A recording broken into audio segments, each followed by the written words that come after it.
Today we're taking a look at these college basketball matches, which are happening on Sunday, March 5, 2023, and giving you our team and total picks for today.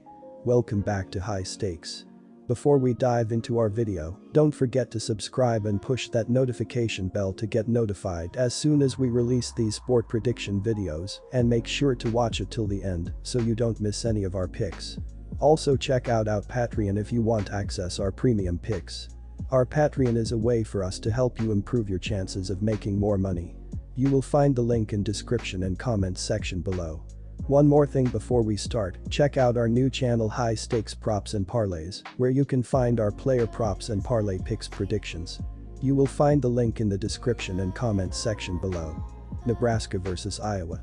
The Nebraska Cornhuskers have lost 7 of their 9 conference road games, and all but one of those losses were by double digits.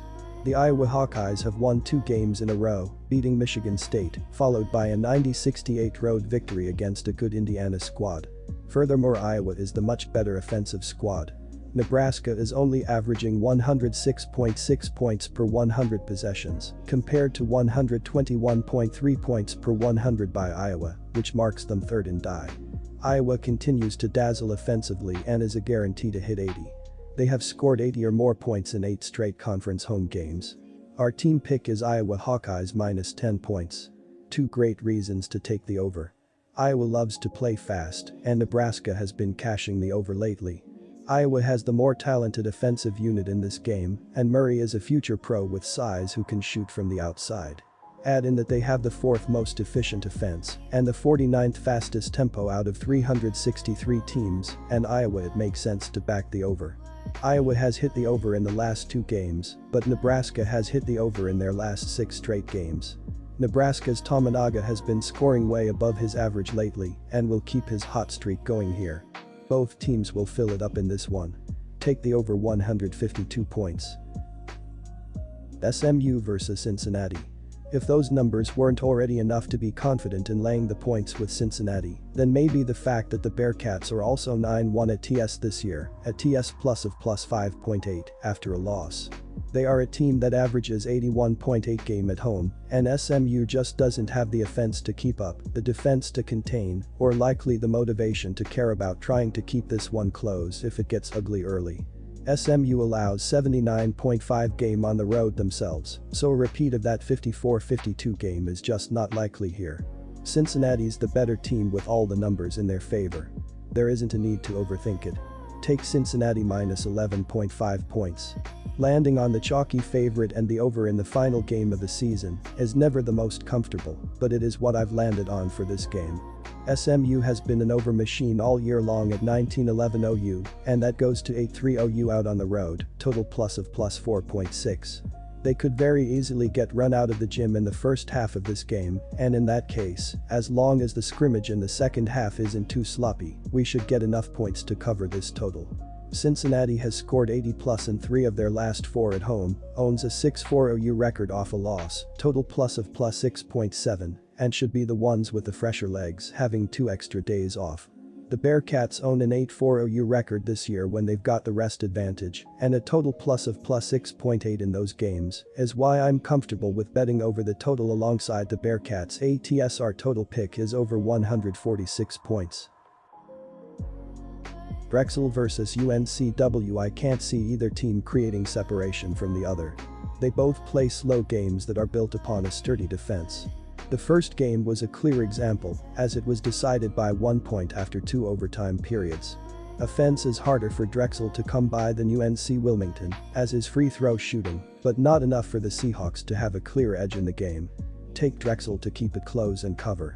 Building off of what I said above, I also like Drexel's defense. They've been great this season, holding opponents to just a 42.7% field goal percentage, 92nd. As for the efficiency numbers, they're limiting opponents to 103.8 points per 100 possessions, 124th. On the flip side, UNC Wilmington is 150th, 43.8%, and 99th, 102.2, in those respective categories. Furthermore, these are 2 of the slower-paced teams in the country. The Seahawks come into this game ranked 268th in tempo, 66.0 possessions per 40 minutes, while the Dragons are 337th, 64.0. Finally, it's worth mentioning that in the first meeting, just 98 points were scored through the first 40 minutes, while the final 45 points came in the extra frames. In a win-or-go-home environment, we should see the defenses rise to the challenge and excel. I like the under in this CAA matchup. Our total pick is under 123 points. Michigan vs Indiana. In the prior meeting this season, the Hoosiers escaped Ann Arbor with a 1-point win straight up and a win Austrian shillings as +3 underdogs. Now they are favored at home, where they have lost their last 2 games Austrian shillings as favorites. Michigan is 3-1 at TS in their last 4 games as underdogs on the road. The Wolverines are also shooting better and scoring more than the Hoosiers over their last 5 games. They keep things close, especially when they lose, with their last 3 losses coming by an average margin of just 3.3 points per game, 2 of those on the road. The Wolverines are 8-2 at TS in the last 10 meetings with the Hoosiers and 4-0 ATS in the last 4 played at Indiana. I won't pull the trigger and go so far as to say that Michigan will steal a win here, but they are desperate to get a big one on their resume, so expect them to at least claw and fight until the end. Take the Wolverines +4 points. These two scored just 123 combined points the last time out, with both sides shooting under 44% for the game. For the season, these two have a combined average of 149.2 points per game, but over their last 5, they've combined to average 142 points per game, which included 2 overtime games for Michigan. The Wolverines have scored 61 or fewer points in 3 of their last 6 games and have scored 70 or less in 14 games this season. The Hoosiers have scored 68 or less in 5 of their last 7 games and have scored in the 60s or under on 12 occasions this season. Neither team is fast-paced, and both are middle of the road on the KenPom tempo ratings, Indiana at 136 and Michigan at 154. The under is 3-1 in Michigan's last 4 road games and is 2-1 in Indiana's last 3 at home.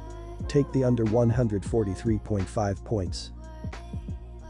South Alabama vs James Madison. South Alabama is peaking at the right time. The Jaguars have won 2 straight, including knocking out the top seed Southern Miss Golden Eagles on Saturday.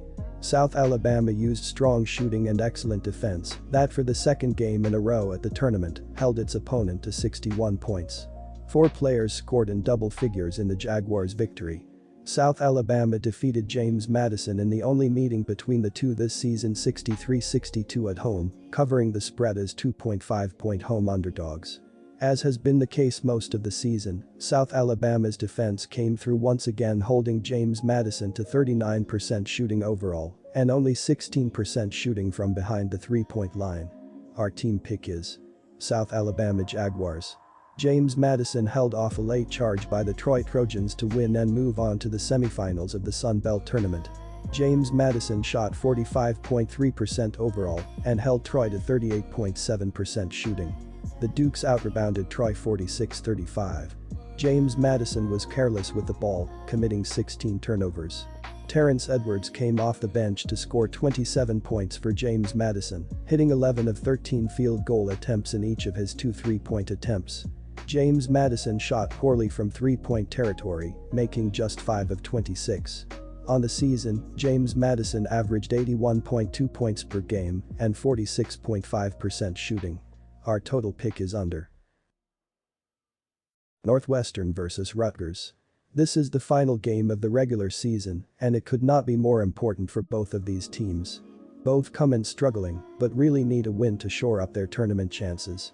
Thing is, these are 2 very evenly matched teams.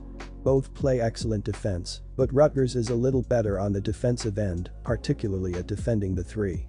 The Scarlet Knights eked out a close win at Northwestern earlier this year, and playing at home in this one, in a game they really must have after Wednesday's horrible loss to Minnesota, they find a way to win this, buoyed by the home crowd. Take Rutgers to cover. This has been one of the best seasons for Northwestern in a long time. They come into this game with a record of 20-10 overall and 11-8 in the Big Ten. They are in a 6-team logjam for second place in the Big Ten, and they have had a golden opportunity to be ahead of that pack, but the problem is, they have not taken advantage of it, stumbling as of late. The Wildcats come into this game having lost 3 straight, one at Illinois and one at Maryland, 2 teams they are tied with. Our total pick is over the total. Wisconsin versus Minnesota. Unfortunately, I believe Minnesota's win against Rutgers was a fluke. Wisconsin has a March Madness spot to fight for, and despite the win, I don't have enough faith that Minnesota will cover the spread win again. Wisconsin's defense should be able to handle the subpar offense of Minnesota, and Wisconsin shoots much better from three-point land compared to the Golden Gophers. They also shoot better from the free throw line, and Wisconsin does not turn the ball over much. Rutgers collapsed with costly mistakes that I don't believe Wisconsin will make in this game. The last time these two teams played, Wisconsin won by only 3 points. However, I expect Wisconsin to put everything into this game with a tournament spot on the line. Take Wisconsin minus 6 points. Minnesota was able to put up 75 points against a tough Rutgers defense. This gives me the belief that they can manage to earn 65 plus points against Wisconsin. I expect the Badgers to score around 70 points after putting up 61 against one of the best teams in the country. If those two teams can manage that, they should easily hit the over. In their previous matchup, these two teams scored 123 points. Minnesota has improved in their offense, albeit slightly, and Wisconsin's defense has been slightly worse, but still great, as the season goes on. Take the over 126.5 points.